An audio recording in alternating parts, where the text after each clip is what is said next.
appreciated it. This was something that had to be done on my own. A time out of sorts for my soul. They didn't have the responsibilities of being the president and the Ravage MC and having the final say in all decisions and making sure they were the right ones. It was a balancing act to keep everyone and everything in line. Money, time, businesses, allies, enemies, brothers, hell, life itself, all of it laid on a tightrope, just waiting for me to misstep and topple over, taking my club down with me. Not that I'd ever let that shit happen. It was something to keep a tight hold on, which was what I did, how I rolled. It was why I rode every now and then on this stretch of road, completely alone. Peace. The Welcome to Rebellion sign passed by, telling me I was home.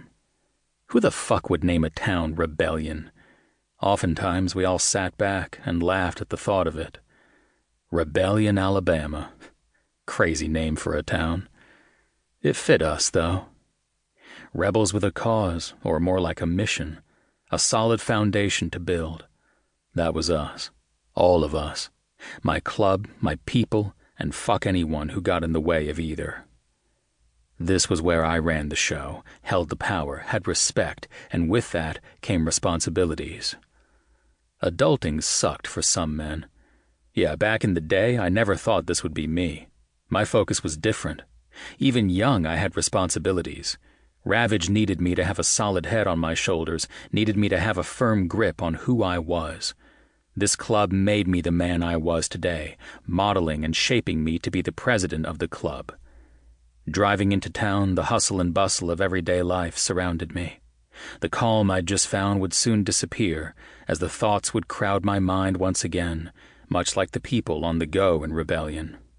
People going to work in suits and ties, while others were in uniforms. Everyone wanting to get somewhere as fast as possible without having to wait for anyone.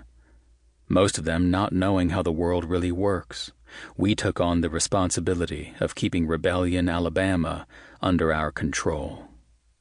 Because of the chaos of the streets, I made a change for this ride and went around the town, down the back roads, and came up from the opposite way, seeing the clubhouse on my left.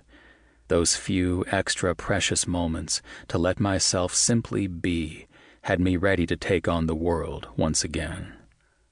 One couldn't see into our space through the tall metal structures that outlined the acres of land we owned. All they could see was pole barn metal, not the thick cinder blocks behind it, giving us security. If someone tried running into it, they'd get a very rude awakening. The gate was automatic, and with a touch of a button from Ethan, a prospect, up in the tower above the wall, it would open wide. There was a walkway above the gate from one end to the other made of bulletproof glass, allowing whoever was on watch to see all around them. We took our security very seriously, because of the shit we were into. There was a time we didn't, and paid a fuck of a price for it. That shit wouldn't happen again. Ethan lifted his chin, and the sun glistened off the gate as it moved to the side, allowing me access inside. This was where I was meant to be. This was where I belonged. Refreshed, I was back and on fire. Let's fucking do this shit. Welcome to Ravage Rebellion. Chapter 1. Rylynn. 1 month and 3 weeks later. Pain. I knew that shit well. Not right now, though. No. Right now, I was lost and in far too deep, but not lost in the pain for once since everything happened. It was a foreign feeling to not be wrapped in the darkness, the sorrow that had become my life. I felt lost and found all at the same time. Confusion, that was some of it.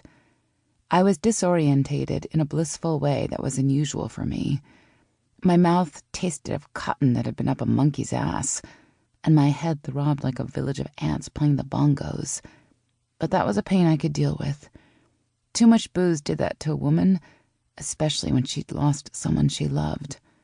My head was normally screwed on pretty tight, but not last night, because I had to let loose. I couldn't stay in the pain, stay in the emotions.